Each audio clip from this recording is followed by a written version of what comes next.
Good evening, ladies and gentlemen. This is Cigar Talk with your boy Jano, man. We're gonna recap Game 2 of the NBA Finals. And first of all, I want to say congratulations to the Golden State Warriors with their victory. And I'll start by saying that I felt like Game 2 is a must-win game, and that's not just. Hold on.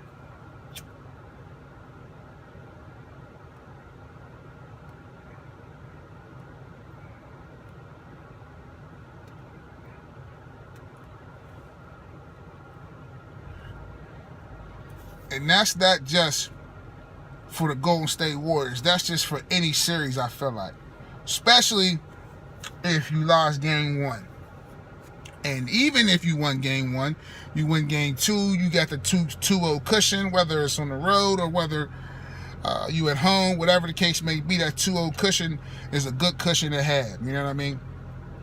You kind of take the energy out of the other team and build confidence for yourself. So I felt like Game 2 was a must-win for both teams, but the Golden State Warriors end up coming up with the victory. You know, you can easily say the biggest play of the game was the Iguodala 3. You could say Boogie Cousins, 11 points, 10 rebounds, 6 assists. Clay, 18 points in the first half, 25 overall. You could say that, but I'm gonna go somewhere that a lot of people ain't been going. I'm gonna go to Quinn Cook's 3 big threes in the fourth quarter. I'm gonna go to Andrew Bogut's 6 points off the bench. I'm gonna go to Livingston's, I think, 4 points he had. I'm gonna go to Livingston catching that pass to throw it to Iguodala. You know, you can blame it on Kawhi not being 100%, and maybe he couldn't get to the ball enough, but Livingston even catching that pass and beelining it to Iguodala wide open for the 3 on the wing was like the biggest play. Even though Iguodala hit the 3 to seal the deal, but just even him getting that pass away from Kawhi, because they only down 2 and they racing back the other end to either tie the game up or who knows, get a 3. But Golden State struggled, and Toronto kept them in the game by fouling. You know that, by fouling. And I don't know what's going on with Kyle Lowry, but in these playoffs, he's been doing a lot of fouling, man. He's been doing a lot of fouling. I don't understand that. He had a lot of unnecessary fouls. See, one thing you gotta know as a defender, Kyle, is that when you're defending a great player like Steph Curry, you can't afford to waste fouls.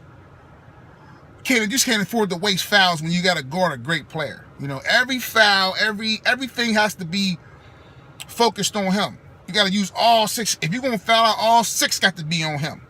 You understand what I'm saying? Because you can't have foul Boogie Cousins 92 feet from the other goal. You know what I'm saying? Little unnecessary fouls. Let that go. I always tell my youth when I coach them, I say, of course, attack the glass and try to get the rebound. But once they can seal the rebound and get it in their grasp, just run back on defense. Just run back on defense. We can't afford to give up ticky-tack fouls in situations like that. So I felt like that was a big thing. I feel like Toronto, they asked a little bit too much of Kawhi. You know, he bring the ball up the court. He guarding their best player. He's being their best rebounder, best on-ball defender, playmaker, and scorer. You know what I'm saying? Sound like LeBron-esque, don't it? But just make you appreciate LeBron a little bit more, don't it? Stuff like that, than what I just said. That's what LeBron has been doing his whole career. No disrespect, though.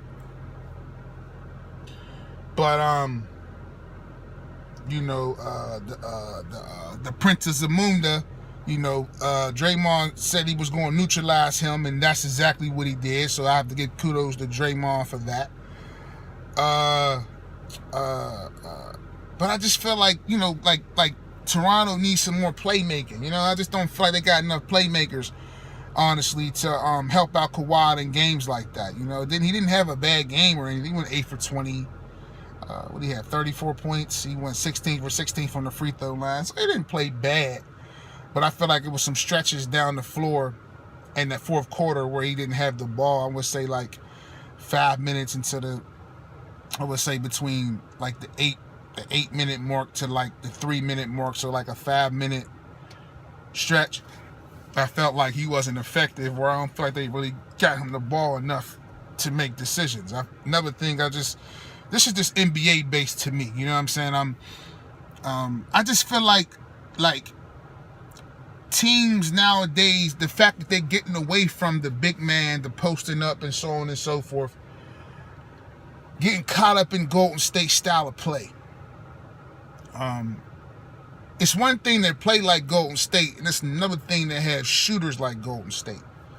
And you can play like them and get up the same amount of shots, but you don't have the shooters to neutralize the game plan, to effectively master the game plan. You understand what I'm saying? You could take 43s, but if you don't have shooters like